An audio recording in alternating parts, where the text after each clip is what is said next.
going. You're fine. Always assume a firearm's loaded at all times, even if you know it's not. It's big, but it's only 40 seconds.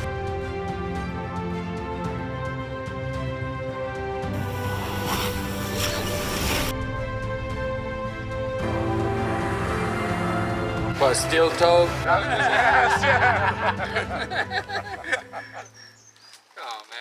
Rise and shine, folks. 6 a.m. in Vancouver. Last time when I visited West Coast Offroader, the guys there invited me to go on this trip with them. We are meeting up in Princeton at 10 a.m., which is 4 or 5 hours drive from me. Better not to be the last one. Oh, and by the way, I got some new stickers on. Here's our Overland bound Australian ones. I really wish they have, oh, I got fingerprints all over. Sorry guys. Okay, I made it worse. Finally got my membership done. Should have done it a long time ago, but I just came back. On a side note, if you haven't subscribed yet, make sure you click that subscribe button. Hurry up, we gotta go. The convoy's waiting. This is a big group of friends and customers of West Coast Offroaders.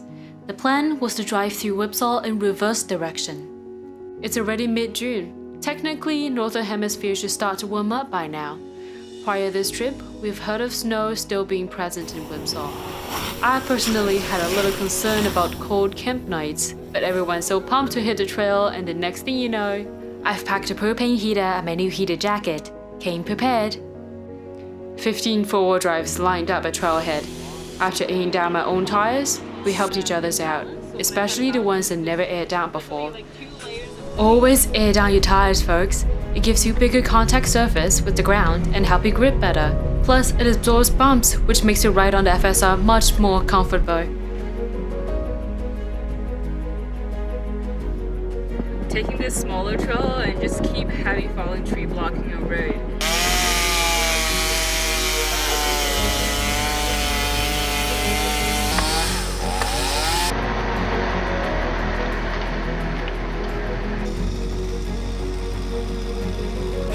I see so many goddamn safety violations right now. What, steel toe?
Just keep going. You're fine. Okay, now passenger. Passenger, passenger, passenger. There you go. Crunchy.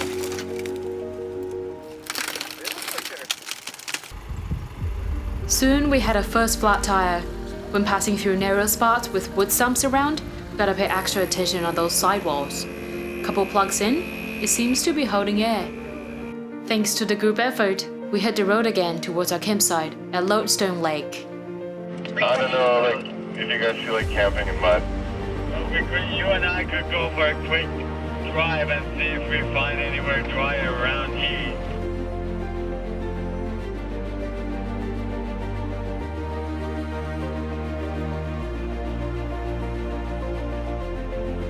Yeah, come carry on the main trail, and then it's on your left. It's a big spot and it's all dry.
everyone, our salmons are cooked. I've learned to pre-pack your food before camp.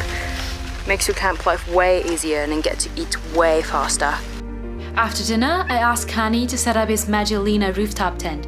He mentioned it can easily sleep 5 people inside. I just want to see how massive it is. It has a small problem. What? It's big, but it's only 40 seconds to open. Is that a problem though? Okay, I get the reference now.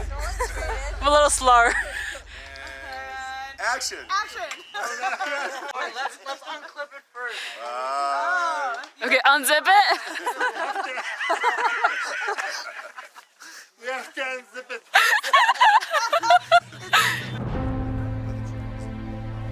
I've never camped with so many vehicles before. It's a good time to check out what others bring to their camp and learn from each setup. Back in Australia, we usually see a few brands of swag with little differentiation. North America seemed to be all about colorful ground tents and rooftop tent. I feel like walking into a camping museum, checking out everyone's tent and cooking gears.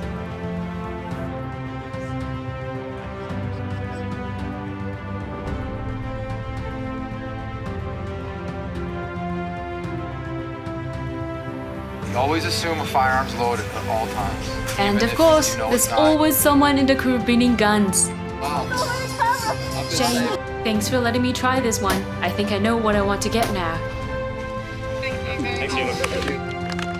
A quick driver's debrief in the morning, we're ready for the second day, which turns out to be more challenging than expected due to, well, the Canadian snow. Guys, stay clear too.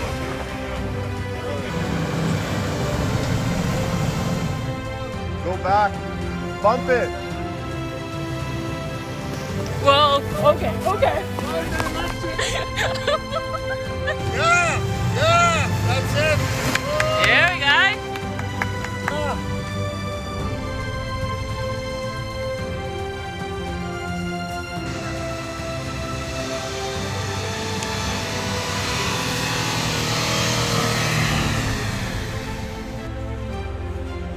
So we're high-centered pretty good, even the tracks won't do it. Believe it or not, this is actually my first time taking out max tracks in Canada. We ran into another group of jeeps going the opposite direction and they offered some help. Last one, yeah.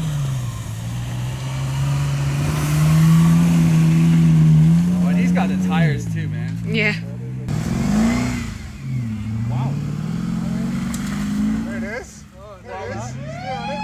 So on the way up here, we met some jeeps that just passed this section, and then they told us it's only going to be harder after this.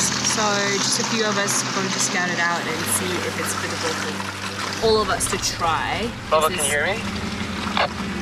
Yeah. starting to get Hey, late. just about. Oh, I hate mud. But however, I like mud better than snow right now. Yeah, we're just pulling Honey out because this is a really soft section of snow. Fab and Matt already passed, but they met another group further up. Did you hear on the radio? Yeah, it sounds. Did you hear the guys with the 40-inch tires talking? Yeah, Yeah. that's another group, right? Yeah, you can hear them, man. They're way more experienced, way more built than we are. And we're struggling. They're on the other side. And they were struggling. There's at least 3 feet worth of snow and they couldn't make it up. So everybody's turning around considering the combination of our group. If 40s are struggling, I mean, yeah, and it's starting to get late. We spent quite a few hours going through that just one little section of snow. Need to think of something else. It's a bit tricky trying to pull Hanny up and down. While trying to pull him down, James' car kept moving up towards him because we were too light. Try using Matt's car as an anchor for Shane's car to winch Hanny out. That's a mouthful. He's pulling me now too. One last try before we ditch Hanny in the snow. Okay, he's out. Good old snatching.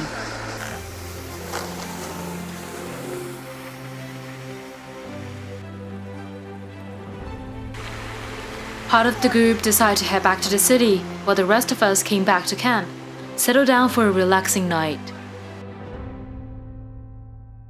Driving with the rooftop tent up. trying to find that perfect flat spot. Day 2 to set up the tent back there. Dinner tonight is scallop, shrimp. Yeah, I labeled them just so I remember the flavor. And somebody chopped my asparagus.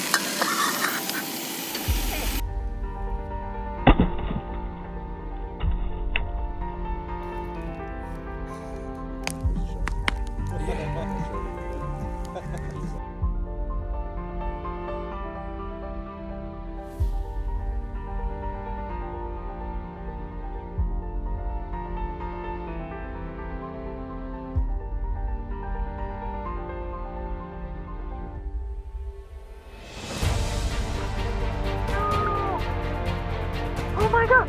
No, Jesus, holy. Oh my god. A blurry capture by my dashcam. Matt almost flipped the Jeep playing with the tree stump. Gee. Okay, that's enough adrenaline for today. Again, clearing up trail as we go past.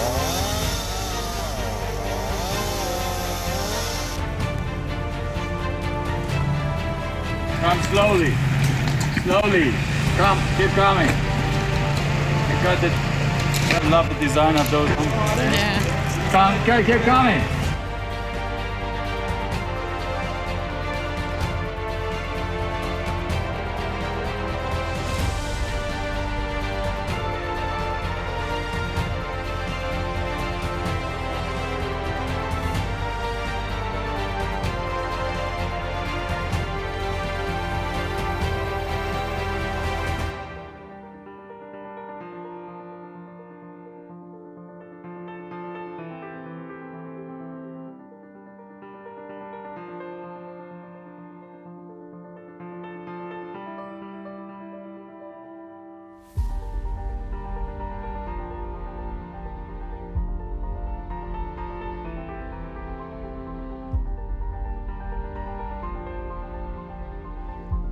Since Whipsaw was not yet accessible, instead of going the full loop, we turned around looking for a secret lookout in Colmont.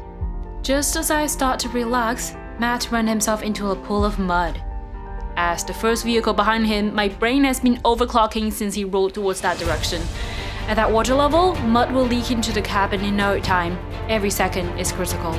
But wait, the rear of the car is all submerged and who wants to take a swim in mud for the hook? No one? Okay, let's try winching from the front. Oh, you went the wrong way. In a split second, we position for recovery before he even realized he needs help. Talking about teamwork.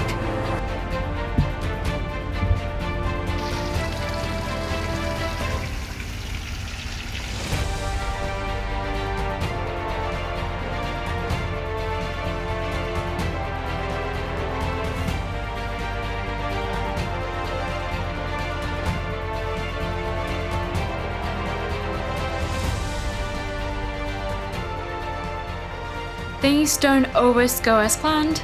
Mid-June in BC is still too early for passing these mountains.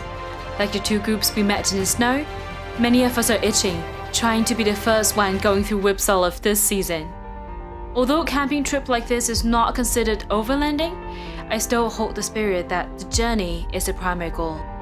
Spending a weekend with good souls and making new friends. As far as Whipsaw attempt, it only makes me more excited about our next trip. I can't wait. Till next time.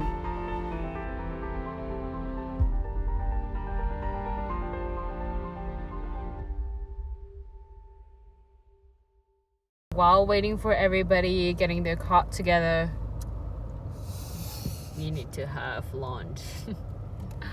Perfect little dining table for cocktail shrimp.